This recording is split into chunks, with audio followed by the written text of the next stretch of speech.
Hello all, welcome to the notes today. I believe I switched the order on the guided notes by mistake, so there's two sections, there's seasons and tides. Please just go to the section that I start with. So I might be starting halfway through the file, but sorry about that. So we'll start off here with seasons. Seasons, I'm stressing this over and over and over. They are not because of the Earth's distance to the sun, okay? There's a time in the Earth's orbit or the Earth's revolution where it does get closer to or further from the sun, but that is not what gives us seasons, all right? We have seasons because the Earth is tilted. All right, this should be reviewed from cultural geography as well. So it's tilted 23.5 degrees, so it is not straight up and down. Okay, the Earth is tilted. All right, so the part facing the sun, that's the part that's going to be warmer than the part facing away from the sun. That's why we have seasons. All right, so the part of the Earth tilted towards the sun is experiencing summer. The part tilted away is experiencing winter. So it's all about how many direct rays the part of the planet that you are on is getting from the sun. If it's getting a lot more direct rays, it's going to be summer. If it's getting fewer direct rays, it's going to be winter. So we have the solstice, winter solstice and summer solstice. Solstice, there we go. So it happens in winter and summer, happens twice a year. That is when there's either the most daylight in the summertime or the least daylight in the wintertime. So the days are obviously still 24 hours, but the amount of daylight and the amount of night is what's changing. So that's the solstice. So here we have the sun, not drawn to scale, shining right now. If it wasn't tilted, it'd be like this. But the northern hemisphere is getting a lot more direct sun rays. The southern hemisphere is only getting a few direct rays. So it's going to be summer up here. I mean, it's obviously going to be nighttime and daytime, but it's going to be summer in the northern hemisphere, all right? This is also why, the North Pole and the South Pole, during the winter or the summer, they either never get sunlight. So like right now, there's not going to be any daytime because this is always in the night side of things. Whereas up here, they're not going to have very many nighttime hours because it's always getting some kind of sunlight. And if this was reversed, then the southern hemisphere would be in summer. So yeah, here we go. So now it's reversed. The Earth did not change and start leaning the other way. This would be a drawing like 6 months later. The Earth is on the other side of the sun, so don't let that throw you off either. But now the southern hemisphere is getting more direct rays.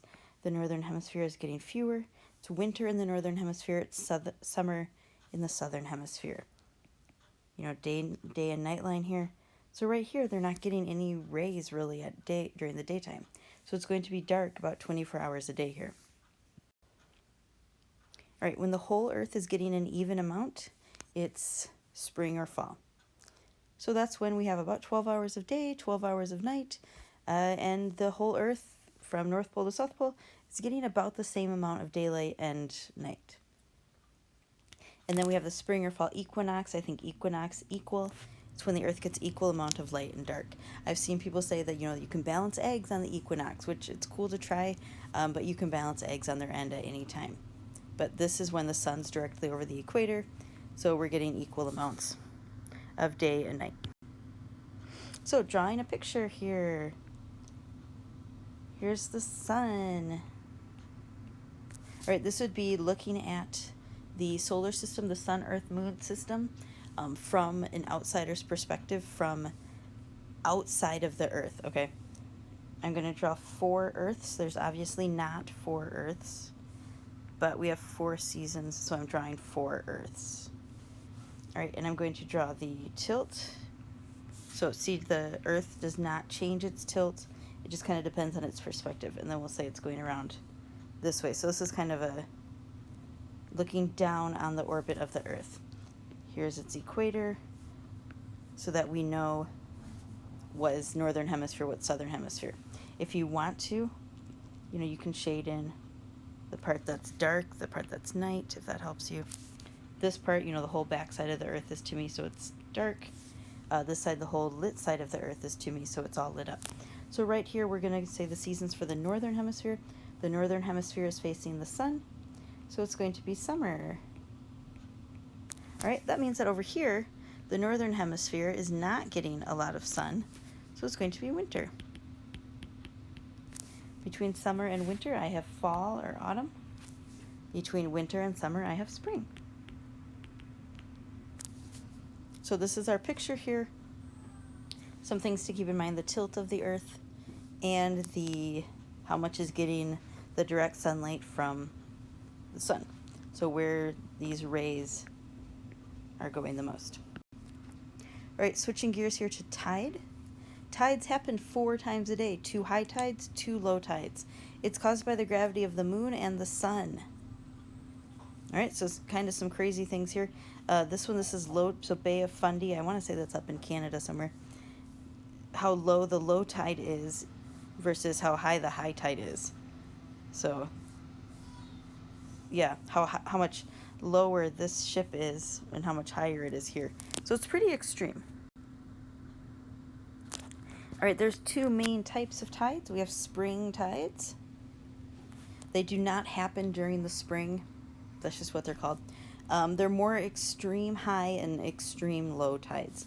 They're during a full moon and a new moon. So right here, this would be a full moon. Right here would be when the moon is a new moon. All right, and so it's kind of pulling the water. They're all on the same plane here. They're all on a line. Sorry, Kai's just waking up here. But I want to get these finished.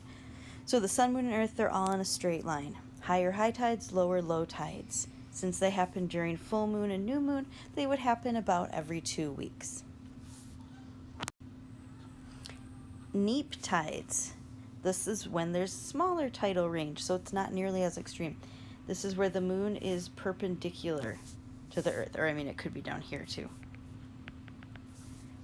All right, so the gravity isn't as strong. They're pulling 90 degrees of each other, so they're not all pulling in the same direction. It's during the first quarter and the third quarter of the moon phases. So these would also happen twice a month, and then in between, it would be just kind of average tides. So drawing a picture. Let me define this. Once again, not to scale. Sun, sun. We'll do spring tides first. We'll do neap tides over here. So if this is the earth, I'm just going to put an E on it. For a spring tide, the moon is either going to be here or it's going to be here. Obviously, it's not going to be in both places at once, but it's going to be in one of those. The water on the earth is not going to touch the moon. Sorry about my picture there. But I'm just showing you it's more extreme because they're all in one line. Neap tide, I have the earth. All right, the moon is either here or here. It's not in both, but they are at a 90-degree angle to each other, or down here. So it's not quite as extreme of tides. All right, so those are our 2 pictures. Those are our 2 types of tides. You'll be doing some review with these later with the tides and with seasons. And that's what we're doing this week. Hope you guys have a great day.